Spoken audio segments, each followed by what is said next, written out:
Jesús Rodríguez. Gracias, presidente. Algunos comentarios complementarios a la presentación del auditor Fernández.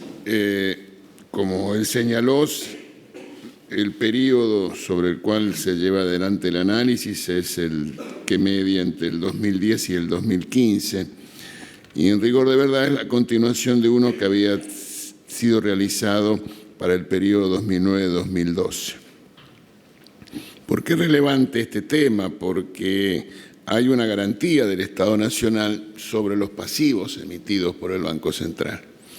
Y en consecuencia, esto puede traer derivaciones y complicaciones. Dijo bien el doctor Fernández, estamos frente a un incremento del stock de Levax y Novax, que quiere decir letras del Banco Central y notas del Banco Central, que en términos nominales se multiplicó por 5 en el periodo auditado. Y la pregunta es ¿por qué? Bueno, porque hay un desequilibrio macroeconómico en el periodo bajo análisis en relación a la cuestión fiscal, que es la consecuencia de un crecimiento del gasto público consolidado de nación y provincias, que de un promedio en el periodo 83 al 2002, que reflejaba una fracción del producto de alrededor del 28% del gasto público consolidado, nación más provincias. En el año 2015, ese ratio, esa importancia relativa del gasto público, pasó del 28, como digo, en el periodo 83 al 2002 a una cifra del 44% del Producto Bruto. Este gasto primario consolidado en el periodo 2003-2015 es un incremento en términos nominales del 2.500%. En términos reales, neteada la inflación del 200%, expresado en dólares del 720%. Entonces, frente a este desequilibrio, los ingresos no fueron suficientes y en consecuencia se produce el déficit fiscal, que en la Argentina para el año 2015 estuvo cerca del 8%, que es el segundo más alto desde el año 1975. Hay que remontarse a esa fecha para encontrar un déficit fiscal superior al que tuvo la Argentina en el 2015. Y que ese déficit fiscal comparado con los países de la región es bastante alto. En algunos casos duplica o triplica a Perú, a Chile, a México, a Colombia. Entonces, cuando hay un gasto superior a los ingresos, este debe ser financiado por definición. Puede financiarse con el Banco Central, con eventuales repercusiones inflacionarias.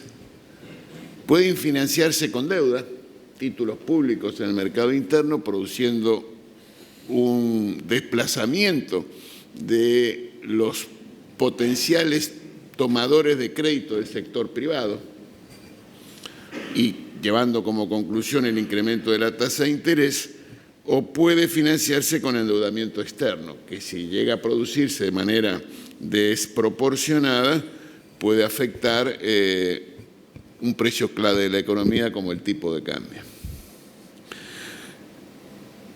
El camino de financiamiento del déficit, y señalo esto porque no es que, como se dice en el documento del programa de desendeudamiento argentino, se sustituyó deuda, porque al haber déficit fiscal debió ser financiado. ¿Y cómo se financió? A través del Banco Central. Y entonces aquí es importante recordar tal vez lo que tratamos en el último cuenta de inversión.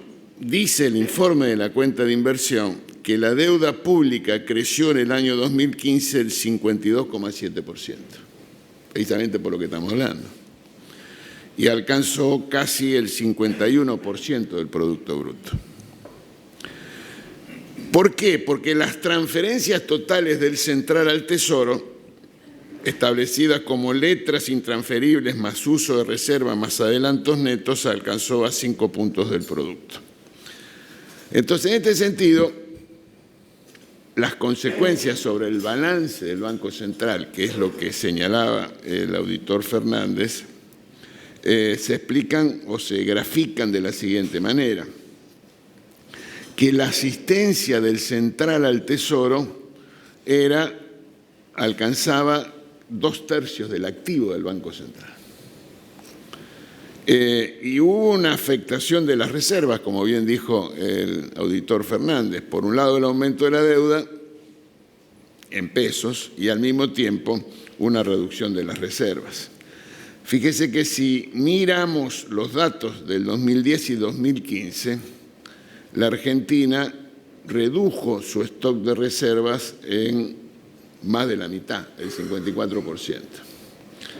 Los países de la región tuvieron un signo distinto. Brasil aumentó el 53%, Colombia aumentó sus reservas el 61%, Perú lo hizo el 9%, Chile el 25%. Entonces nosotros, comparado con la región, tuvimos más inflación, más gasto público, menos reservas que los países de la región.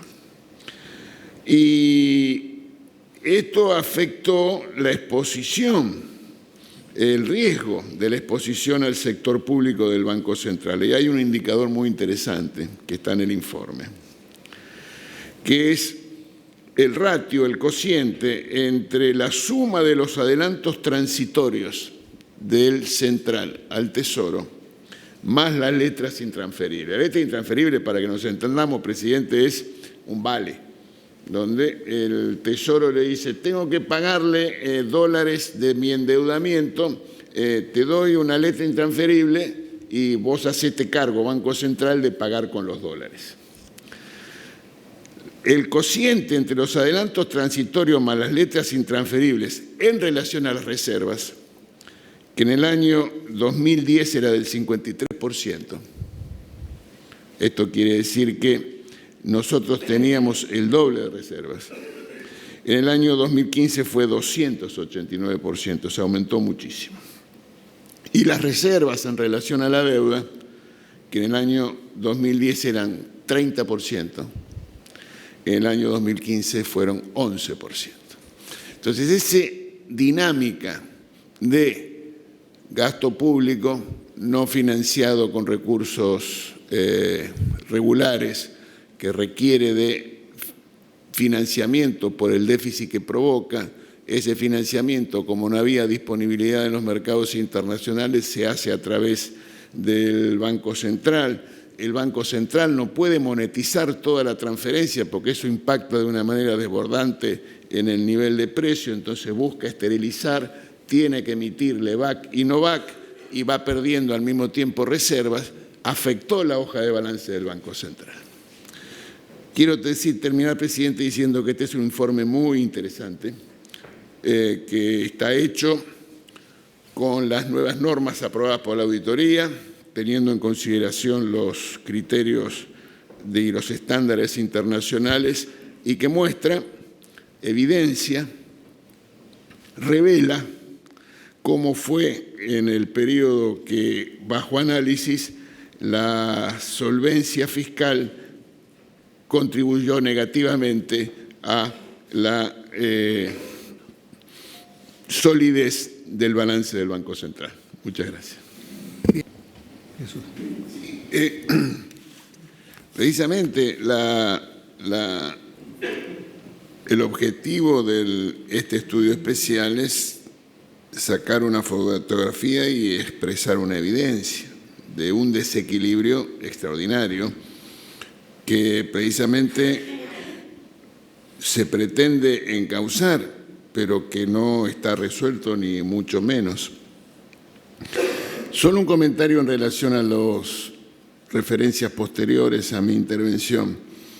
El déficit fiscal primario de la Administración Nacional es 1, al cual se le debe agregar el déficit financiero cuando se computan los intereses, a lo cual se le debe agregar el de financiamiento, el déficit de las provincias, a lo cual se debe agregar el déficit cuasi fiscal, derivado de esta situación de ingresos a una tasa y pasivos con otra tasa. Eso es lo que hace que la Argentina tenga el déficit del 8%.